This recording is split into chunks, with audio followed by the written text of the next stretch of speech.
Hi friends.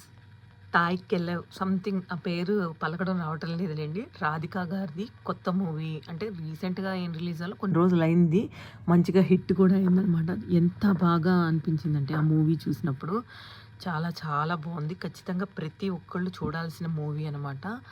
తల్లి అనే main రోలు ఎలా ఉంటే పిల్లల జీవితాలు ఏ రకంగా మలచొచ్చు అనేది ఈ మూవీలో ఒక ఆడపిల్ల క్యారెక్టర్ గురించి ఆడపిల్ల సమస్యల్లో ఉన్నప్పుడు తల్లి ఏ రకంగా స్టాండ్ తీసుకుంది అనేది ఈ మూవీలో భలే క్లుప్తంగా చూపించారనమాట.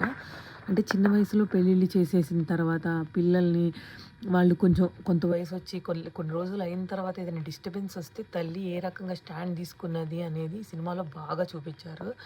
నేను కూడా చాలామంది పేరెంట్స్‌ను, చాలామంది తల్లిదండ్రులని చూశాను. మన మన చుట్టుపక్కల మన ఎన్నో రకాల పేరెంట్స్ మనం చూసుంటాము. కొంతమంది తల్లిదండ్రులు ఎలా అంటే పెళ్ళయింది నువ్వు అక్కడే ఉండాలి. వాడు ఏం చేసినా పర్వాలేదు. నువ్వు అక్కడే ఉండి నీ సంసారాన్ని నువ్వే సరిదిద్దుకోవాలి అని కొంతమంది.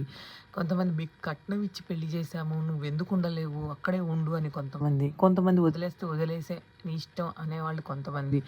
వదిలేసి వచ్చిన తర్వాత కూతుర్ని కొంతమంది పర్వాలేదు డబ్బులు అన్ని రకాలుగా చూసుకునే వాళ్ళు కూడా ఉన్నారు. కొంతమంది అబ్బా! మొగుడిని వదిలేసొచ్చింది అని చులకనగా చూసి, టార్చర్ పెట్టి అలా కూడా ఉన్నారు. లేరు అని కాదు. మంచి వాళ్ళు ఉన్నారు, చెడ్డవాళ్ళు ఉన్నారు. చెడ్డవాళ్ళు అంటే ఇలా స్టాండ్ తీసుకోకుండా మీ కర్మ, మీ కర్మ మీరే చేసుకున్నది మీరే అనుభవించాలి. మేము పిల్లల్ని కంటాం గానీ వాళ్ళు రాతను కనలేం గదా! అంటే పెళ్లి చేసిన తర్వాత వచ్చే సమస్యలని ఫేస్ చేయమని చెప్పేవాళ్ళు కొంతమంది.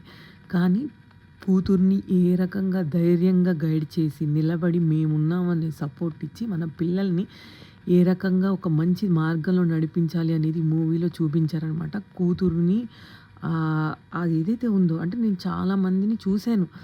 కొంతమంది తల్లిదండ్రులు అమ్మ మేము పెళ్లి చేసాం అలా చాలా సిట్యుయేషన్స్ ఆడపిల్లలు ఫేస్ చేస్తారు. కొంతమంది బ్యాడ్ వేలో కూడా ఆడపిల్లలు వెళ్తారు మ్యారేజ్ ఆఫ్టర్ కూడా. అది చెప్పలేము. అది డిపెండ్స్ ఆన్ పేరెంట్సో లేకపోతే వాళ్ళు పెరిగిన కల్చరో కానియండి. మొగుడిని వదిలేసిన తర్వాత కొంతమంది కొన్ని డెసిషన్లు తీసేసి ఉంటారు. కానీ తర్వాత జనరేషన్ చాలా సఫర్ అవుతుంది. అంటే ఒక తల్లిదండ్రి పిల్లల్ని చేసినట్టు మంచి మార్గంలో ఎవరు చేయలేరు. ఆ స్టాండ్ ఆవిడ తీసుకున్న స్టాండు ప్రతి ఒక్కళ్ళు కూడా స్ట్రాంగ్‌గా ఉండాలి అనేది ఒక తల్లి, తండ్రులు మాత్రమే ఆ పిల్లల విషయాల్లో చేయగలుగుతారు. ఆ మూవీలో చూపించిన స్పష్టత ఏదైతే ఉందో చాలా చాలా బావుంది.